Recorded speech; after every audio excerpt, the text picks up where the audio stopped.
It has been 3 months since we filmed a podcast episode. I got married over this time. I'm in the middle of moving. So if you're watching on YouTube, the background looks very white and just blank right now because we're in the middle of moving. So um, it's different right now. It was sad missing these last 3 months, but I'm happy to be back. December 2023, heading into 2024. Today we have a lot of NBA and a lot of NFL. I will say we've had some camera quality issues and microphone issues recently. So if I sound a little robotic, I hope you bear with us for this episode. It's just me today, AJ, and like I said, I'm very happy to be back. Starting in the NBA though, this is episode 96. NBA content today. We have Ja Morant talk and the Grizzlies. Joel Embiid, is he making a case as the best player in the NBA? And then who are the true contenders to win it all? We're a little past the quarter way mark through the season. Who are the true contenders for the NBA Finals this year? Moving on to the NFL as well, we have NFC and AFC playoff pictures as there's 3 weeks left in the season. And yeah, so I'll go over kind of what the playoff pictures look like, and then I will go over who I believe will come out of those playoff pictures. And I will tell you right now, they're about 11 teams deep in both leagues, which is great for the league. It's great in the NBA as well. I've said this on previous episodes how the parity in just about every single professional sport is unbelievable right now. On the baseball side of things, I guess I should start with that. You know, we don't have a whole lot of baseball to talk about, but the Dodgers have ruined any parity in the MLB with the Tyler Glasnow deal, getting him. They got Yamamoto and they got Shohei Ohtani. The Dodgers are easily the favorite. A middle of the order of Mookie Betts, Freddie Freeman, and Shohei Ohtani with a rotation that will not include Ohtani this next year because he has Tommy John. But you have Tyler Glasnow, Yamamoto, Walker Buehler is going to be back.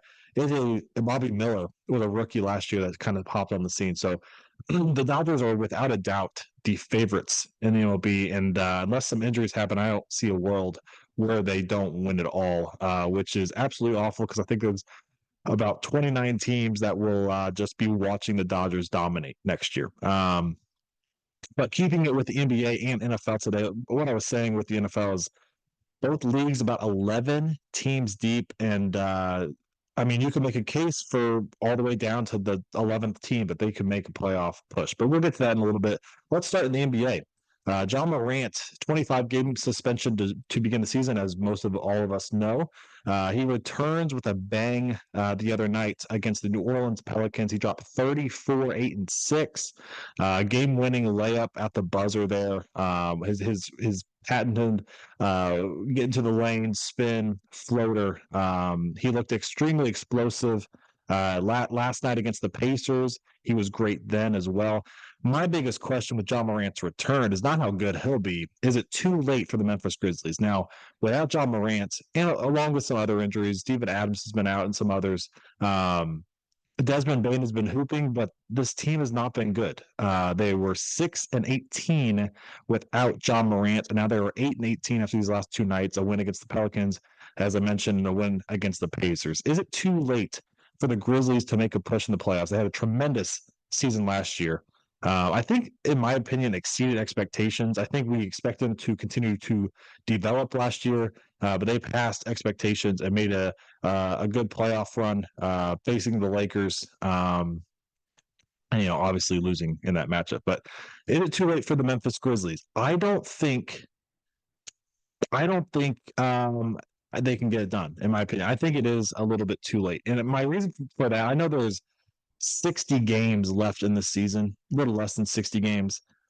But my thing with the Memphis Grizzlies in the West, it is so hard to compete. We're looking at a Warriors team that's sitting about 500 right now, and they're the 11 seed.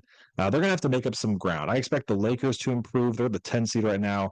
The Clippers are rolling. You talk about the Wolves and the Nuggets and the Kings. It's a very deep Western Conference. And for the Grizzlies to, it's very early in the season. They really could get into that play-in. I don't see them making a top 8, top 7, or I guess top 6 spot and avoiding that play-in. So they could make a play-in push, but we're talking the Pelicans, the Warriors are going to improve at some point, in my opinion. I think it's too late for the Memphis Grizzlies. I do. I think Ja Morant if he turns this around, even if he plays 60 games, he's got to be in the MVP conversation. I mean, he is unbelievable talent. It was kind of a shame for the league that he had to miss that much time, but him being back, Desmond Bain has been hooping, Jaren Jackson, they just dug themselves such a big hole to start the season. It's going to be very hard to turn it around.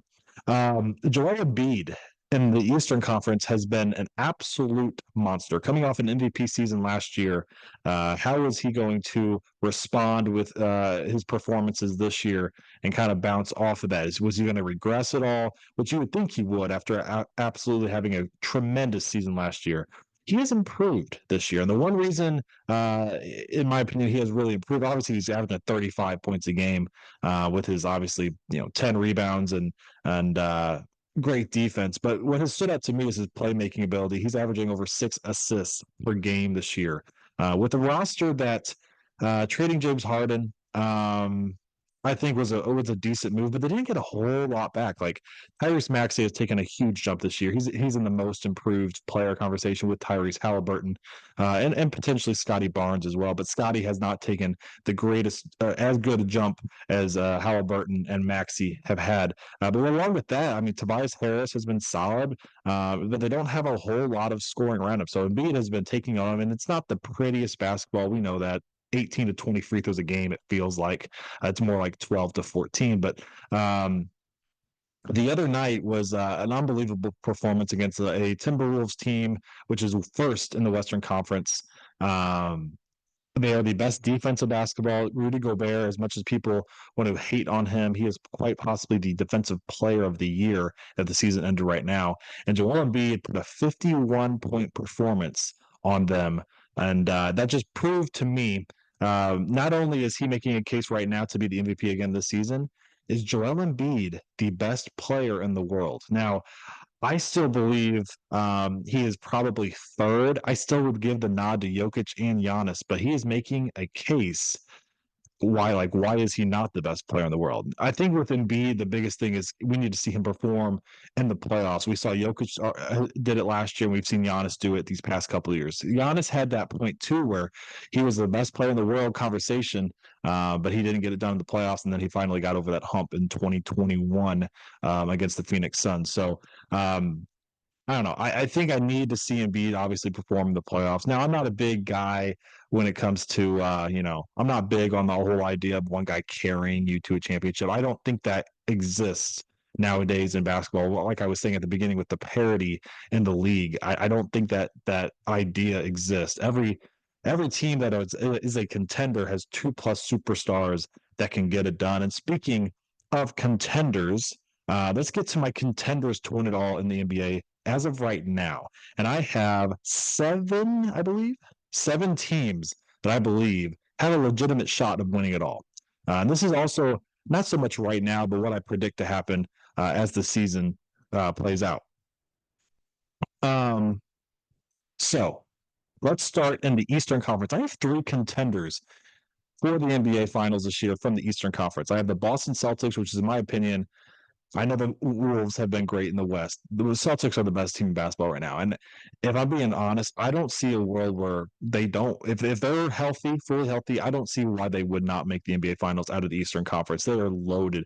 Obviously, star power talent with Tatum and Brown. They've both been great this year.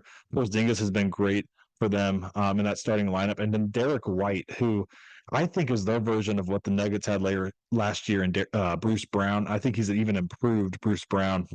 He shot 18 threes the other night. Like that's the type of role he is having in that offense where they give him the ball and they trust him. Great slasher off the ball, great defender. Drew Holiday is there at point guard. He's a great defender as well. I question their bench depth a little bit, but Peyton Pritchard's been solid. O'Shea Brissett's getting some minutes, and they got the veteran leadership of Al Horford off that bench too. So Celtics are best record in basketball, and I think they're the best team in basketball right now. The Milwaukee Bucks have to be in that contender conversation with Giannis and Dame. I do question their depth as well. I don't love Malik Beasley in that lineup. I know he's having actually a really solid season, shooting 45% from 3, but I don't see that lasting. I've seen him at the Lakers this last year, and with the Wolves years previous, and he's a very streaky shooter. And they didn't start off well together. Dame and Giannis, they've kind of figured it out a little bit more.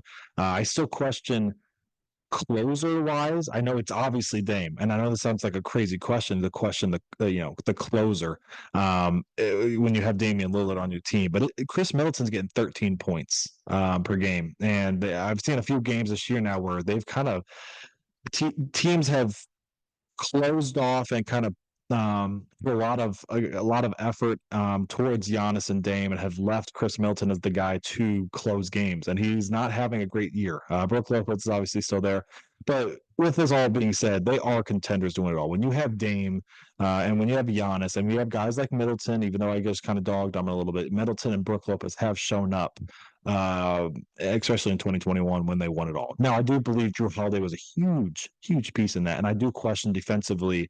Brook Lopez is obviously great holding it down back end, and Giannis is obviously a top 3 defender in the league.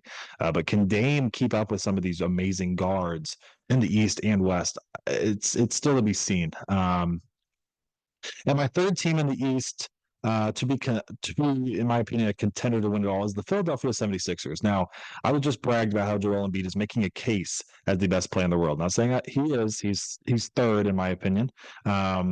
But the 76ers have to be in that contender conversation. A huge part of that, we knew Embiid was a phenomenal athlete, phenomenal player. But the biggest reason why they're contenders is Tyrese Maxey's jump to not being, just a good second, third option to being a star in this league. And that's really what he's doing right now, getting 7 assists per game, getting 26 points per game. Tyrese Maxey is one of the most fun players to watch in the league, and he's been a tremendous number 2 option for them. So the 76ers have to be in that conversation.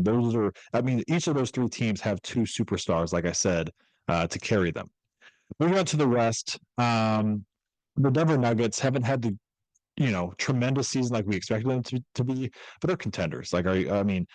Jamal Murray missed some time. Jokic is having another MVP caliber season. Michael Porter Jr., Aaron Gordon, Kentavious Caldwell-Pope has missed some time. When they get all healthy, they'll be just fine. Now, people might question their depth. They lose a Bruce Brown this past offseason. He was a huge, huge part, like I said, in winning the title last year, kind of like the Derek White comparison there for the Celtics this year.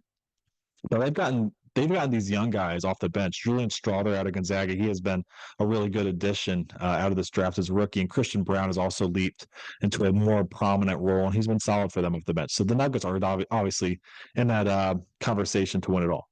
The Los Angeles Clippers, after trading for James Harden, had lost, I believe, 6 or 7 in a row, and they have turned it up since then. They have figured out how to play with all those 4 superstars together, and James Harden with the ball, primarily in his hands, he's taken a huge step in this offense. Now Kawhi is underratedly having a very, very good season. Russell Westbrook off the bench has been phenomenal. Terrence Mann, Daniel Tice, Zubats, like they have a very, very good roster. And I know we thought, especially after a 6-game losing streak to start with Harden, that it was a toxic situation. It wasn't going to work out. But you put these 4 amazing players with a pretty solid role piece there. The pieces that they have: Norman Powell, like I said, Daniel Tice, Terrence Mann, and then you throw in Tyronn Lue as quite possibly the best coach in the NBA. I thought right away it was going to work. It just had to take a little bit of time. We're seeing right now they are clicking on all cylinders. They are definitely a contender. People might think I'm crazy for this because they're the 10 seed right now, and you might call me a homer, but I do believe the Los Angeles Lakers are contenders. They have to be in that conversation. We saw it last year. They started the season 2-10, 0-5, and then 2-10, and they still found themselves in the Western Conference Finals. Now they have a lot of pieces that have not all gelled together yet. Cam Reddish has missed some time. Gabe Vincent has missed some time. Rui missed some time. LeBron has been playing the majority of the games. Anthony Davis is having a tremendous season. We're sitting at 15-14. They won the play-in tournament. That shows, they could turn it up when they needed to. They've lost 4 straight, and they were 1-4 in their last 5 since the tournament. But I have no worries about this team. Now, the only concern I have, not so much a worry, is that like I said, the Western Conference is so deep. You don't have a lot of space to kind of just fall out of this race, right? Like you have to keep yourself in the between the 1 and 6 seed, in my opinion. With that being said, this is something I feel very strong about. I believe in the Western Conference, seeds don't matter as much as past years or as, in the Eastern Conference this year. I think a 8 seed could be the 1 seed without a doubt. Let's say, for example, the Clippers. Let's say they're at the 5 seed right now, I believe. Let's say they fall to the 8 seed and they play the Wolves in the first round. They are 1,000%. There's like 1,000% of possibility they win that series. Now the Wolves might be favored slightly, but like we would not be shocked at all. So that's just an example of why I don't think seeds matter that much. The Thunder are having a tremendous season. They're the 2 seed. I don't have them as contenders. You guys might think I'm crazy for that. I don't have the Wolves as contenders either. I think the Wolves are a team like we've seen in the past couple of years, not to this low of extent, like a Wizards team or a Jazz team from last year, where they started off really hot and they fell off. I don't think that's what will happen with the Wolves, but they're going to fall off. Like they're not going to completely fall out of the race completely. They're going to be a playoff team. We're going to see them come down to earth a little bit. Now they do have a tremendous defense. Anthony Edwards has been amazing this year. I was a huge guy this offseason coming into this season, saying that he was going to be a top 15 player this year, and he has been. That Cat has had a really good season, and Rudy Gobert has been a defensive player of the year possibility. So I just think they're going to come down to earth. That's just my opinion. My last contender here for the West, I had the Sacramento Kings. Domantas Sabonis has been so good. De'Aaron Fox has taken another step forward. He's averaging 30 points per game. Malik Monk is quite possibly the sixth man of the year. They continue to improve, and all the hype is there in Sacramento. I think they definitely have to be in that contender conversation here. Let's move on to the NFL here. And I mentioned the NFC and AFC playoff pictures is kind of what we're going to focus on today. And it's wild. It's absolutely wild. Starting the NFC, right now, I'll run through what it looks like right now, and then I'll kind of give you what I think is going to happen. Along with that, I'm going to give you who their last 3 games for each team here, who they play their last 3 games. So starting with the NFC, the San Francisco 49ers, I hate them, but they're the number 1 seed. You could definitely make a case Brock Purdy is the MVP. I mean, you can't ignore it now. I was kind of being that guy for a long time now where I was kind of, not giving him the respect he deserves. But he definitely has to be in the MVP conversation. But the Niners play Baltimore this week on Monday Night Football, and then they have Washington and the Rams. The Cowboys are the 2 seed right now with the Eagles falling off a little bit, and they play Miami, Detroit, and Washington. These next 2 games are big for the Cowboys because I'll get to the Eagles in a second. Eagles' schedule is very favorable, so the Cowboys need to at least split between the Dolphins and Detroit. I think they should be able to beat Washington in Week 18. The Detroit Lions are 10-4. They're the 3 seed right now. They play Minnesota, Dallas, and Minnesota. The Tampa Bay Buccaneers, who are leading the very mid NFC South, maybe even below mid. The Buccaneers play Jacksonville, the Saints, and the Panthers. The Eagles are the first wildcard team right now at 10-4. They play the Giants, Cardinals, and Giants. That's what I'm saying. It's a very favorable schedule. Now, the Eagles have lost 3 straight games, a really brutal loss to my Seahawks on Monday Night Football this past week. But with that being said, I think they win out here and beat the Giants, Cardinals, and Giants. The 6th seed right now is the Vikings. They play the Lions, the Packers, and the Lions. The 7th seed right now is the Rams, who won, or I guess the Rams are technically the 6th seed now. They won last night against the Saints. They're 8-7. They play the Giants and Niners left. The Seattle Seahawks, 7-7 after losing 4 straight games. A huge win against the Philadelphia Eagles. They play the Titans. We play the Titans, the Steelers, and the Cardinals.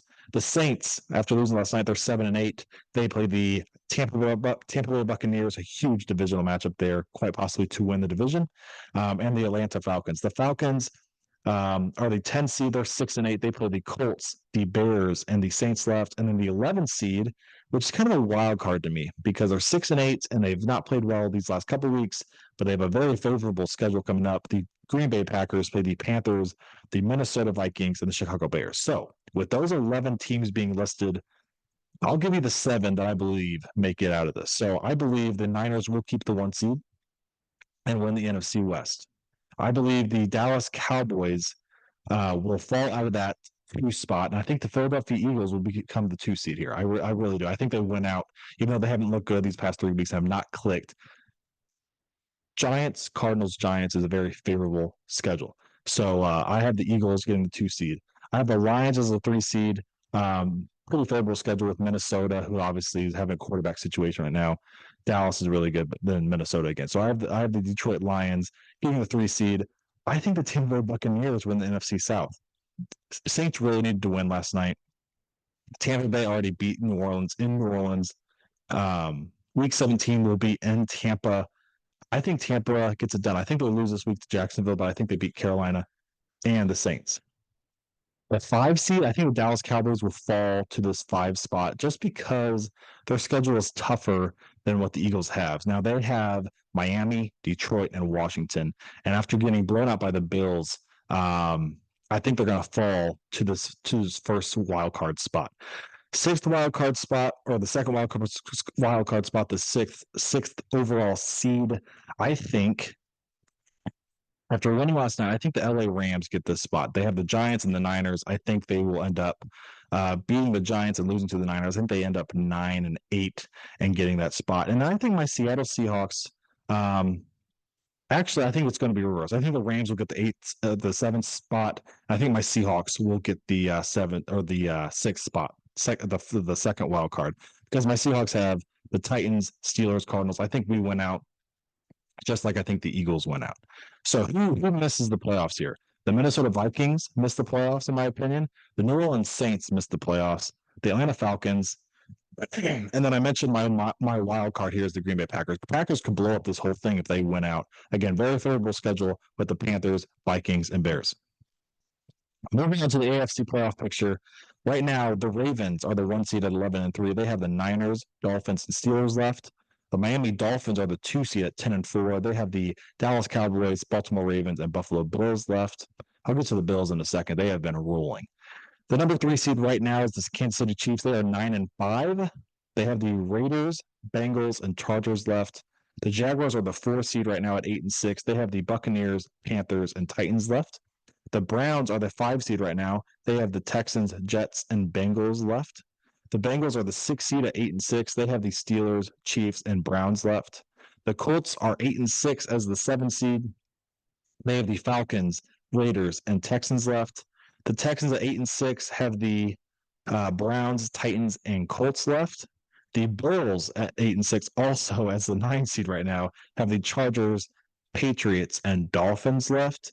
And then the 10 seed and the 11 seed are the Steelers and Broncos. The Steelers at 7-7 and the Broncos at 7-7. The Steelers have the Bengals, Seahawks, and Ravens left. Tough, very tough schedule. And the Broncos have the Patriots, Chargers, Raiders left. So who makes it?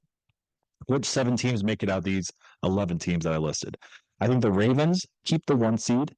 I think the Dolphins win that division. I think the Chiefs win their division. And I think the Jaguars win their division. So who makes, I think the top 4 stays the same. Now, they might fluctuate which order, but I believe those 4 teams win their divisions. Now, who else comes out of here? So the biggest thing I see here is the craziest thing that could happen is the Dolphins don't win their division, and the Bills, who have a very, very, very favorable schedule, and it might come down to week 18 there because the Bills have the Chargers and the Patriots coming up. It might come down to that Miami Buffalo game at the end of the year for the division, which is crazy. Because Buffalo hit a really rough patch to start the start of the year. They were 5-5, I believe, and they've really turned it on recently. But either way, I think both of those teams make the playoffs. So my 5 teams I've already listed: Ravens, Dolphins, Chiefs, Jaguars, Bills. I believe those 5 make the playoffs. Now, which other 2? You have about 5-6 teams competing for these 2 spots. With the schedule being favorable towards the Cleveland Browns, I have them making the playoffs. And Joe Flacco, even though he's been turning the ball over a little bit, they're letting him sling it. And he has been very, very, very good for this Cleveland Browns team. A 38, almost 39-year-old Joe Flacco that hasn't gotten consistent playing time in a couple of years. But they have, like I said, the Texans, who are without C.J. Stroud potentially this week, and they're kind of just holding on for dear life after a tremendous season. A Jets team, obviously, we know about the Jets, and then the Bengals. And the Browns sit at 9-5. I think they make the playoffs, which is very impressive with how this season played out with Deshaun Watson. They kind of patched it all together. That defense is phenomenal. I think the Browns get there. So that's 6 teams. Who is my 7th team? We're talking Bengals, Colts, Texans, Steelers, Broncos. Which of those 5 teams makes the playoffs? I think the Colts will not make the playoffs. I don't think the Bengals make the playoffs. I don't think the Steelers make the playoffs. So I think it's between the Texans and the Broncos. A lot of that just has to do with schedules, right? The Broncos, as the 11 seed right now at 7-7, have the Patriots, Chargers, and Raiders left. I think they win all 3 of those games. Now the Texans have the Browns, Titans, and Colts left. I think the Texans lose this week against the Browns. I think they beat the Titans, and I think they beat the Colts, which would leave them at 10-7. The Broncos winning out would put them at 10-7. Now their head-to-head matchup, the Texans beat them in a very close game at home. So I think the Texans have the advantage here because of that, and I think the Texans make the playoffs, sneak into it. Hopefully, C.J. Stroud get healthy, and maybe they can make a run of something because he has been an MVP candidate this year for sure. But like I said, crazy NFC playoff picture, crazy AFC playoff picture. Great basketball in the NBA. We didn't talk NHL today, but the league has been great there as well. College basketball obviously heating up. Conference play about to start. So we're going to be covering it all here. If you guys have not followed already, make sure to hit that follow button. Like and subscribe if you're listening and watching on YouTube. Leave us a review on Spotify or Apple Podcasts. We really appreciate it. We are so happy to be back. And we will see you guys hopefully every Monday and Friday. Again, I'll have to look at the audio to make sure it wasn't terrible. But hopefully I will see you guys every Monday and Friday moving forward here. Appreciate it, guys, and have a good day.